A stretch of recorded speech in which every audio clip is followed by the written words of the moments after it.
Nagkabulagaan sa Senado nang muling pumasok si Senator Bato de la Rosa kasabay ng pagpapatalsik kay Senator Tito Soto bilang Senate President.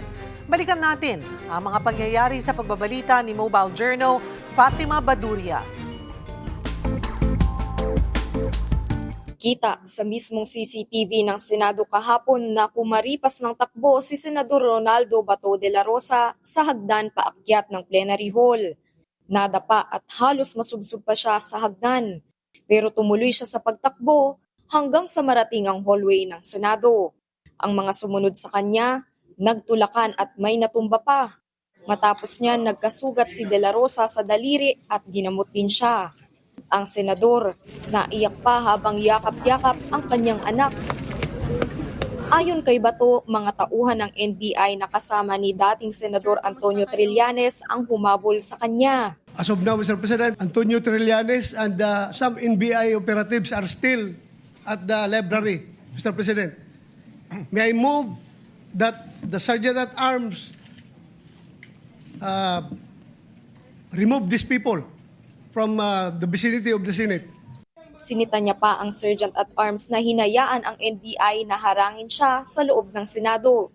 Kung ikaw ang senador, sir, ako ang Sergeant at Arms, magpapakamatay ako para hindi ka magalaw dito sa institusyon na ito. Magpapakamatay ako sa iyo. Nitong Lunes nang ulit nagpakita si Senador Bato matapos ang pag-absent simula Nobyembre. Kaya natanong siya kung may kinalaman ng bigla niyang pagpasok sa pagpalit ng liderato sa Senado. Ayaw ba senador ng Republic? Kung hindi ko mapasok, ginahanap niyo ako. Di ba? Ngayon mapasok ako, tatanungin niyo ako bakit ako pumapasok. Pati, sir, may kinalaman sa pag-cursor para makabuo ng numbers po? Lahat yan trabaho ng senador. Isa si De La Rosa sa 13 senador na bumoto pabor sa pag-upo bilang Senate President ni Senador Alan Peter Cayetano. Siyam naman ang pumabor na manatiling Senate President si Tito Soto. 2 ang nag-abstain. Dahil sa naging komosyon, nagbitiw si Senate Sergeant at Arms at retired Major General Rene Samonte.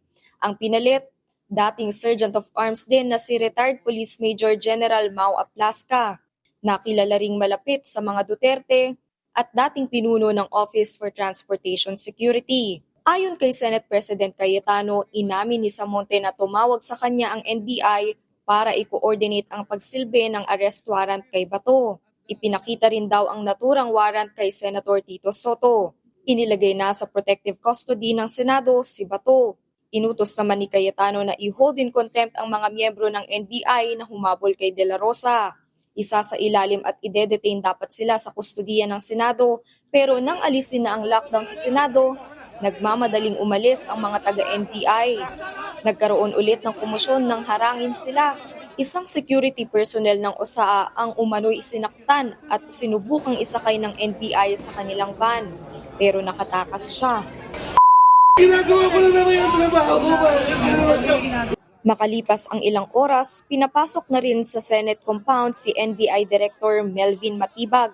Nagkasundo sila ni Cayetano na ilalagay muna sa kustudiya ng NBI ang mga ipinakontempt na tauhan nito habang iniimbestigahan ang nangyari.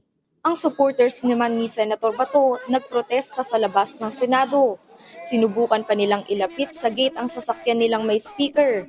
Giit nila, kabastusan sa Senado ang ginawa ng NBI.